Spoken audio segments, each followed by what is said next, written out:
আজ আপনি এমন এক যাত্রায় বের হবেন যা আপনাকে সময়ের গভীর রহস্যে নিয়ে যাবে। বাইবেলের ইতিহাস, আদমের প্রথম নিঃশ্বাস থেকে শেষ শিষ্যের শেষ নিঃশ্বাস পর্যন্ত। এই যাত্রা শেষে আপনি বদলে যাবেন। যদি বাইবেল এখন পর্যন্ত নীরব মনে হয়, আজ কথা বলবে। পাতাগুলো আজ আপনার অন্ধকার ভেদ করবে। দৃশ্য খুলে যায় এক অনন্ত অন্ধকারে। সময় নেই, স্থান নেই, শুধু একমাত্র সত্য, পরমেশ্বর। তিনি অনাদি, অনন্ত, সৃষ্টির প্রভু, কিন্তু তাকে কেউ সৃষ্টি করেনি।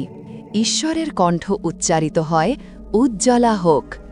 অন্ধকার চিরে আলো বেরিয়ে আসে। ঈশ্বরের মহিমা সৃষ্টির প্রথম প্রকাশ। দৃশ্যগুলো দ্রুত ফুটে ওঠে। আকাশ তৈরি, পৃথিবীর সবুজ, সাগরের ঢেউ, সূর্য, চাঁদ, তারার স্থান গ্রহণ, গাছপালা, পশু পাখি।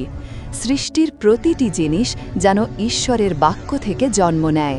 ষষ্ঠ দিনে ঈশ্বর আদমকে তৈরি করেন। মাটির ধুলো দিয়ে গড়া শরীরে ঈশ্বর প্রাণ ফুঁকে দেন। আদমের চোখে ঈশ্বরের প্রতিচ্ছবি জ্বলে ওঠে। ঈশ্বর বলেন, আদমের একা থাকা ভালো নয়। আদমের নিদ্রার মাঝে পাঁজর থেকে সৃষ্টি হয় হাওয়া। আদম বিস্ময়ে বলে, এ তো আমার হাড়ের হাড়। আদম ও হাওয়া নিষ্পাপ, পবিত্র, তারা ঈশ্বরের সঙ্গে কথা বলে। এডেন মনে হয় পৃথিবীর বুটে তৈরি স্বর্গ। একদিন উদ্যানে ঢোকে কালো ছায়া, শয়তান। সাপের রূপে হাওয়ার কাছে এসে প্রশ্ন করে, ঈশ্বর কি সত্যিই বলেছেন? হাওয়া জানায়, নিষিদ্ধ ফল খেলে মৃত্যু হবে। শয়তান বলে, ভয়ঙ্কর মিথ্যে, তোমরা মরবে না, তোমরা ঈশ্বরের মতো হবে। একটি ফল, একটি সিদ্ধান্ত। হাওয়া খায়, আদমকেও দেয়। মুহূর্তে নিষ্পাপতা হারায়, লজ্জা ভয় ঢোকে, তারা ঈশ্বর থেকে লুকিয়ে পড়ে। ঈশ্বর জিজ্ঞেস করলে আদম দোষ দেয় হাওয়াকে, হাওয়া সাপকে। পাপ পৃথিবীতে গভীর শিকড় গাড়ে। মৃত্যু পৃথিবীতে রাজত্ব শুরু করে।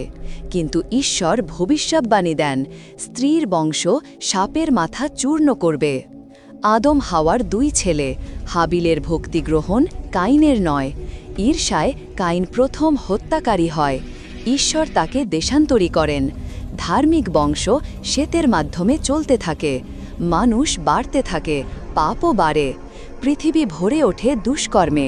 ঈশ্বর দুঃখ পান, বিচার ঘোষণা করেন। একজন মাত্র ধার্মিক ব্যক্তি, নূহ। ঈশ্বর তাকে নৌকা বানাতে বলেন। 120 বছর ধরে নৌকা নির্মাণ। বন্যা আসে, 40 দিন 40 রাত। সব ধ্বংস, কেবল নূহের পরিবার ও প্রাণীগুলো রক্ষা পায়। বন্যার পর ঈশ্বর প্রতিজ্ঞা করেন, আর কখনো জলে পৃথিবী ধ্বংস করবেন না। রামধনু সেই প্রতিজ্ঞার চিহ্ন। নূহের 3 ছেলে, শ্যাম, হাম, জাফেত, তাদের থেকেই জাতির বিস্তার। ঈশ্বর আব্রাহামকে ডাকেন নিজ দেশ ছেড়ে বেরিয়ে পড়তে। তোর মাধ্যমে সব জাতি আশীর্বাদ পাবে। বৃদ্ধ বয়সে ইসাহাকের জন্ম। ঈশ্বর ইসাহাক উৎসর্গের পরীক্ষা নেন, কিন্তু নিজেই মেষ সরবরাহ করেন, ইহোভার ইরে। ইসাহাকের 2 ছেলে, এসাও ও যাকব। যাকবের নাম হয় ইসরায়েল।